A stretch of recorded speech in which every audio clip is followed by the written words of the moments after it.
سيدنا ومولانا محمد أفضل صلواتك بعدد معلوماتك وبارك وسلم وصل عليه. أعوذ بالله من الشيطان الرجيم. بسم الله الرحمن الرحيم. ويسألونك عن الروح قل الروح من أمر ربي وما أوتيتم من العلم إلا قليلا.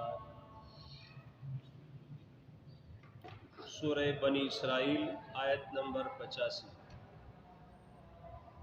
یہاں سے رکوع شروع ہوتا ہے. اس رکوع کا گزشتہ رکوع کے ساتھ دو طریقوں سے ربط ہے. نمبر 1، گزشتہ رکوع میں اس بات کا ذکر تھا وَنُنَزِّلُ مِنَ الْقُرْآنِ مَا هُوَ شِفَاءٌ وَرَحْمَةٌ لِّلْمُؤْمِنِينَ.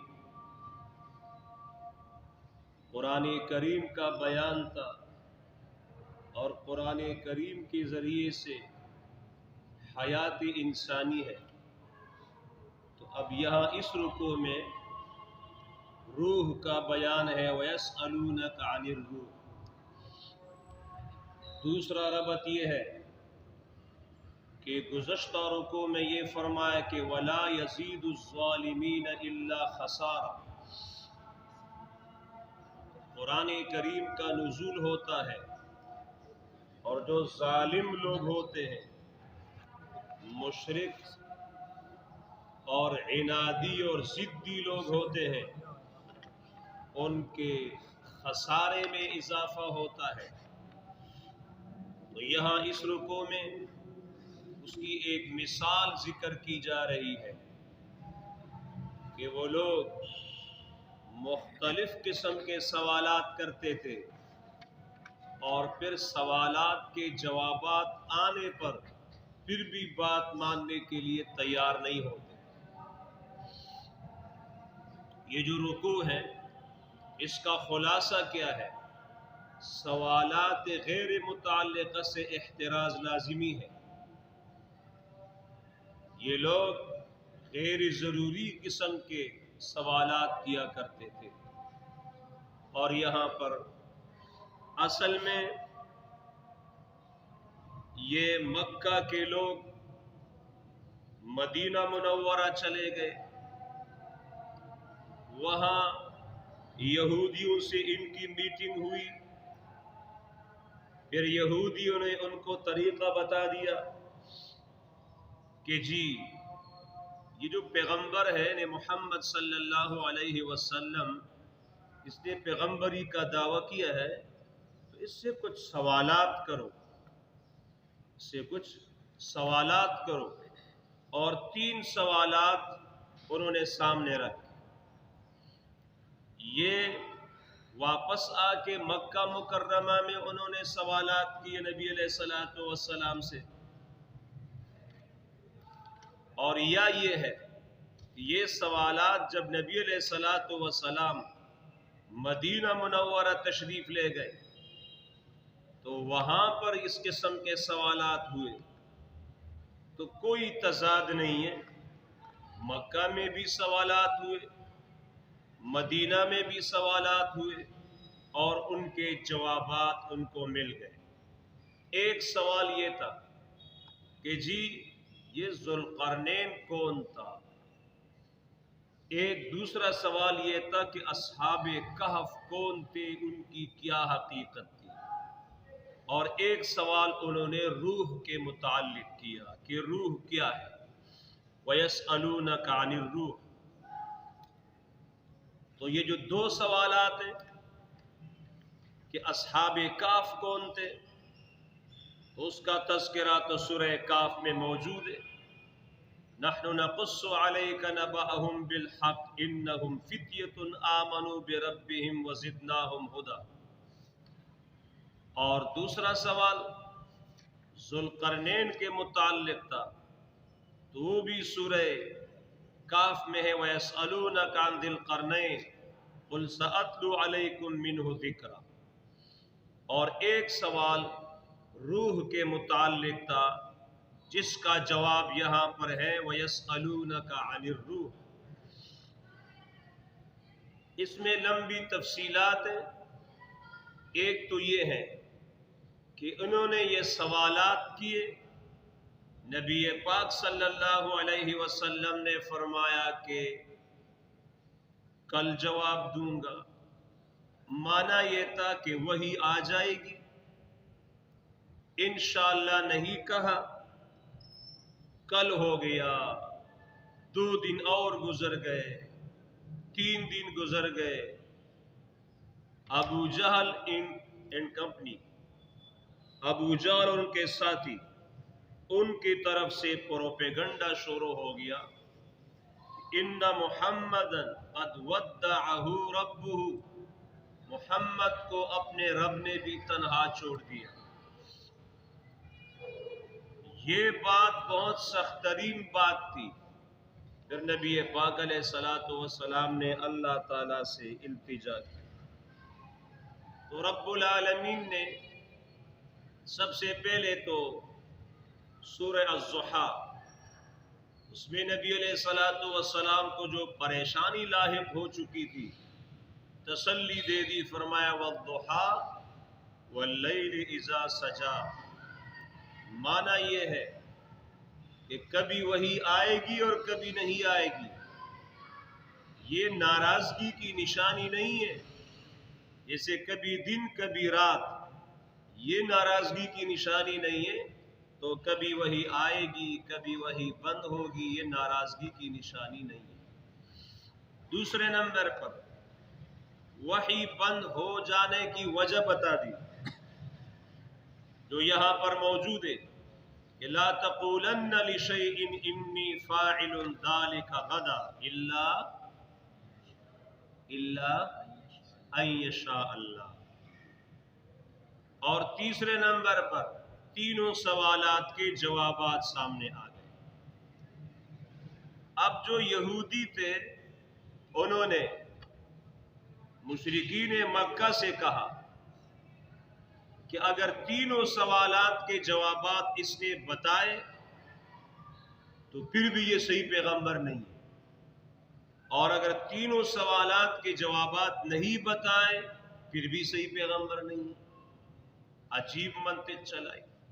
اور اگر 2 سوالات کے جوابات بتا دیے کہ ذوالقرنین کون ہے، اصحاب کہف کون، ان دونوں سوالوں کے جواب بتا دیے اور روح کے متعلق اس نے کچھ نہیں بتایا تو پھر بھی یہ صحیح پیغمبر ہے۔ لیکن اگر روح کے متعلق یہ بتائے گا تو پھر یہ صحیح پیغمبر نہیں ہے۔ یہ ایک منطق انہوں نے چلائی۔ تو فرمایا وَيَسْأَلُونَكَ عَنِ الرُّوحِ۔ اب یہاں پر سب سے پہلی بات یہ ہے، بہت سارے مفسرین نے یہاں پر لمبی تفصیلی باتیں کی ہیں، ان کو ذکر کر کے اس کے بعد استاد محترم حضرت قاضی فضل اللہ جان دامت برکاتہم العالیہ اس کی رائے کو ذکر کریں گے انشاءاللہ۔ جو دیگر مفسرین ہیں، سب سے پہلے تو وہ اس بات کی طرف گئے ہیں کہ روح کی حقیقت کیا ہے۔ وَيَسْأَلُونَكَ عَنِ الرُّوحِ، تو اس میں جو متأخرین صوفیہ کرام ہیں، اور متأخرین صوفیہ کرام میں سے بھی بعض صوفیہ کرام وہ اس بات کی طرف گئے ہیں کہ روح کی حقیقت کا علم کسی کو نہیں، بلکہ وہ اس حد تک گئے ہیں کہ بھائی روح کی حقیقت کو معلوم کرنا یہ خلاف ادب ہے، یہ سوء ادب ہے، وہ اس طرف گئے ہیں۔ لیکن اس میں ترمیم کی جا سکتی ہے۔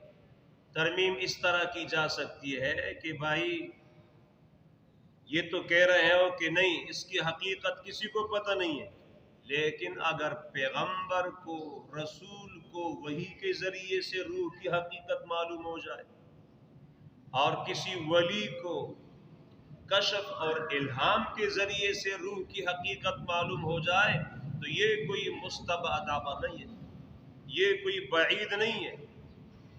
اس میں دوسری ترمیم کی جا سکتی ہے، وہ یہ ہے کہ ٹھیک ہے، ہر ایک کی بس کی بات نہیں ہے کہ وہ روح کی حقیقت کو سمجھے، لیکن مسئلہ یہ ہے کہ جب روح کے خالق کو اس کے صفات کے ذریعے سے پہچانا جا سکتا ہے، روح کا خالق اللہ تعالیٰ ہے، جب اللہ کو اللہ کے صفات کے ذریعے سے پہچانا جا سکتا ہے تو روح کو بھی اس کے صفات کے ذریعے سے پہچانا جا سکتا ہے۔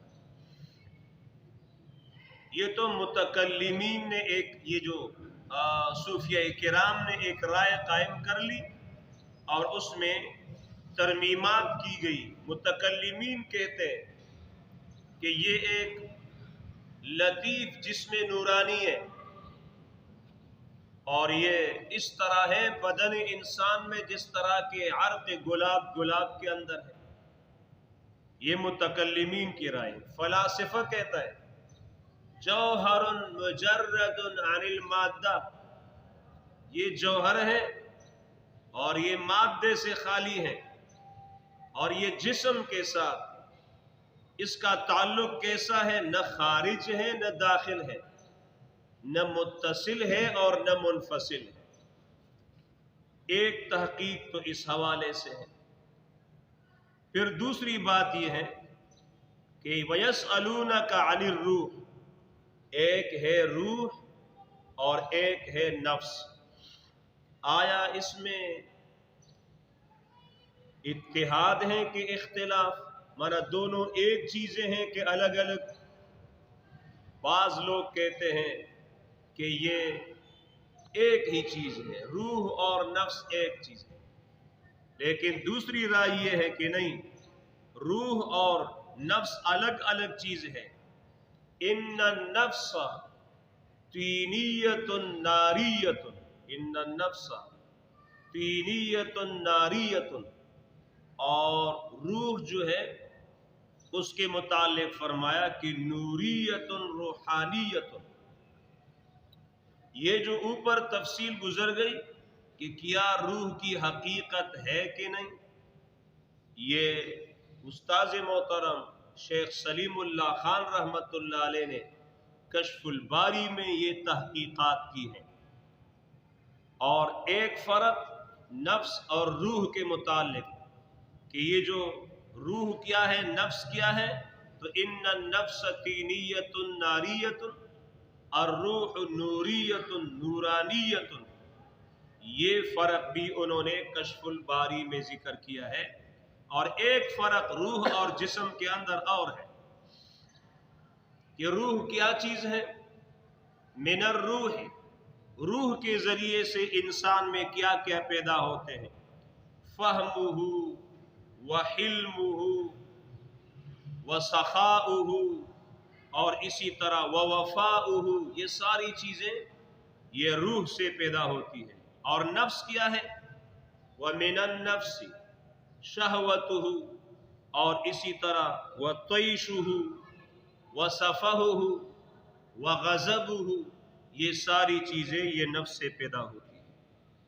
وَيَسْأَلُونَكَ عَنِ الرُّوحِ، پھر اس کے بعد ایک اور مسئلہ ہے کہ روح کی دو قسمیں ہیں، ایک روح طبی ہے، ایک روح طبی ہے، ایک روح شرعی ہے۔ تو روح طبی جو ہے یہ مرکوب ہے اور روح شرعی یہ راکب ہے، ایک فرق۔ پھر جی یہی روح طبی اور روح ہے یہ شرعی، تو شرعی سے انسان اعمال کا مکلف بن جاتا ہے، شرعی یہ اعمال کی مکلف ہے روح شرعی۔ اور جو طبی ہے تو طبی سے اخلاق اربعہ پیدا ہوتے ہیں، اخلاق اربعہ پیدا ہوتے ہیں، اس کی وضاحت آگے آ رہی ہے۔ وَيَسْأَلُونَكَ عَنِ الرُّوحِ، ایک اور قسم کسی نے کی ہے تقسیم کہ ایک روح علوی ہے اور ایک سفلی ہے۔ علوی کیا ہے؟ مجرد عن المادہ، اور سفلی کیا ہے؟ تو بخار لطیف، جو انسان کے بدن سے جو عناصر اربعہ ہے، یہ بخار لطیف ہے سفلی، اور بدن انسان کے عناصر اربعہ سے وہ پیدا ہوتا ہے، اس کو کہتے ہیں روح سفلی۔ تو ایک تو یہ ہو گیا کہ طبی اور شرعی۔ طبی مرکوب ہے، شرعی راکب ہے۔ شرعی جو ہے وہ اعمال کی مکلف ہے، اور جو یہ طبی ہیں وہ اخلاق اربعہ، اس سے اخلاق اربعہ پیدا ہوتے ہیں۔ یہ پھر علوی اور سفلی ہیں۔ تو علوی جوہر مجرد عن المادہ، اور سفلی جو ہے یہ بخار لطیف ہے، اور جو بدن انسان کے عناصر اربعہ سے پیدا ہوتا ہے۔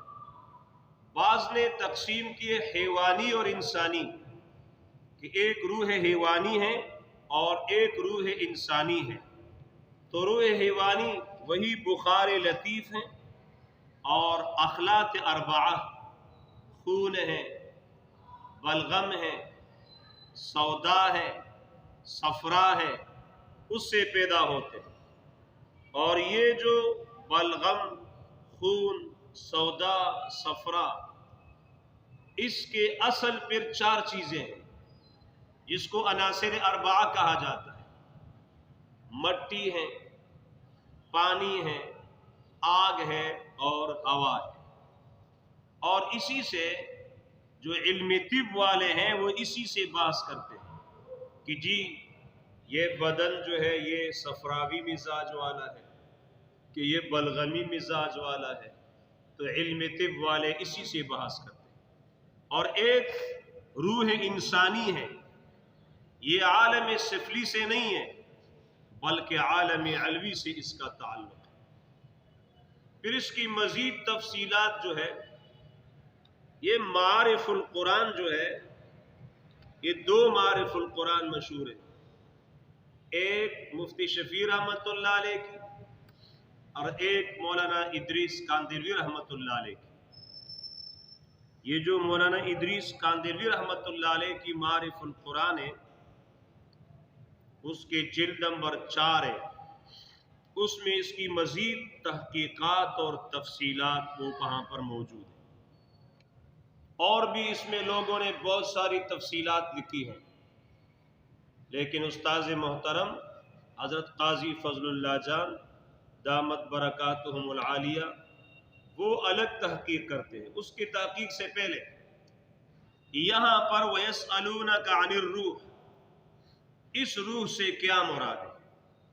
بعض لوگ کہتے ہیں اس سے مراد روح انسانی مراد ہے، دوسری رائے یہ ہے کہ روح حیوانی مراد ہے، تیسری رائے یہ ہے کہ اس سے جبرائیل علیہ السلام مراد ہے، نمبر 4 اس سے قرآن مراد ہے، اور اسی طرح ایک خاص مخلوق مراد ہے، یا اس سے مراد وحی ہے، یا اس سے مراد عیسیٰ علیہ السلام ہے، یا اس سے مراد فرشتے ہیں۔ تو یہ مختلف توجیحات۔ ایک توجیہ اس میں یہ ہے کہ روح سے مراد قرآن ہے۔ تو قاضی صاحب کی تحقیق پر یہ ہے کہ وَيَسْأَلُونَكَ عَنِ الرُّوحِ، اور آپ سے سوال کرتے روح کے بارے میں، مانا قرآن کے بارے میں۔ روح سے مراد قرآن ہے۔ تائید کہاں سے ملتی ہے؟ تو فرمایا وَأَوْحَيْنَا إِلَيْكَ رُوحًا مِّنْ أَمْرِنَا، أَوْحَيْنَا إِلَيْكَ رُوحًا مِّنْ أَمْرِنَا، قرآن کو کیا کہا؟ روح کہا۔ اور قُلِ الرُّوحُ مِنْ أَمْرِ رَبِّي، قل آپ کہہ دیجیے الروح، روح، من امر ربی، میرے رب کا حکم ہے، وما اوتیتم، اور نہیں دیا گیا ہے تم کو، من العلم، علم میں سے، الا مگر قلیلا، بہت کم، وَلَئِنْ شِئْنَا لَنَذْهَبَنَّ وَلَئِنْ شِئْنَا، قاضی صاحب فرماتے ہیں کہ جب ہم دیگر مفسرین سے الگ رخ اختیار کرتے ہیں تو وہاں پر قرآن کریم ہماری تائید کرتا ہے۔ ایک تو وہ ہے کہ وَأَوْحَيْنَا إِلَيْكَ رُوحًا مِّنْ أَمْرِنَا، اور یہ آیت ہے کہ وَلَئِنْ شِئْنَا، اگر ہم چاہیں لَنَذْهَبَنَّ، تو ضرور ہم ختم کریں گے بِالَّذِي، وہ قرآن أَوْحَيْنَا إِلَيْكَ، جو ہم نے آپ کے طرف وحی کی ہیں، ثُمَّ لَا تَجِدُوا، پھر آپ نہیں پائیں گے لَكَ، اپنے لیے بھی، یہ قرآن کریم کے لے جانے پر، علینا، ہمارے مقابلہ میں، وکیلا، کوئی کارساز۔ ہم اگر قرآن کریم کو ختم کر دے، کوئی اور لانے والا پھر نہیں ہوگا۔ تو پتہ چلا کہ وَلَئِن شِئْنَا لَنَذْهَبَنَّ بِالَّذِي أَوْحَيْنَا إِلَيْكَ، تو اس سے یہ معلوم ہو گیا کہ وَيَسْأَلُونَكَ عَنِ الرُّوحِ، اس سے مراد قرآن کریم ہے۔ إِلَّا رَحْمَةً مِّن رَّبِّكَ، إِلَّا رَحْمَةً، کہتے ہیں ہم اس قرآن کریم کو نازل کرتے ہیں، اور لیکن ابقیناہ، ہم نے قرآن کریم کو باقی کیا، یہ رحمتم من ربک، یہ آپ کے رب کی رحمت ہے۔ ان فضلہ، بے شک اللہ تعالیٰ کا فضل، کان ہے، علیک، آپ پر، کبیرہ، بہت بڑا۔ کیسا؟ ایک تو یہ ہے کہ عسیٰ ان یبعثک ربک مقاما محمودا، آپ کو ایک عالمگیر شریعت دی، اور ایک یہ ہے کہ آپ کو قرآن کریم جیسی عظیم دولت عطا فرمائی۔ تو پتہ چلا کہ وَيَسْأَلُونَكَ عَنِ الرُّوحِ، اس سے مراد قرآن کریم ہے۔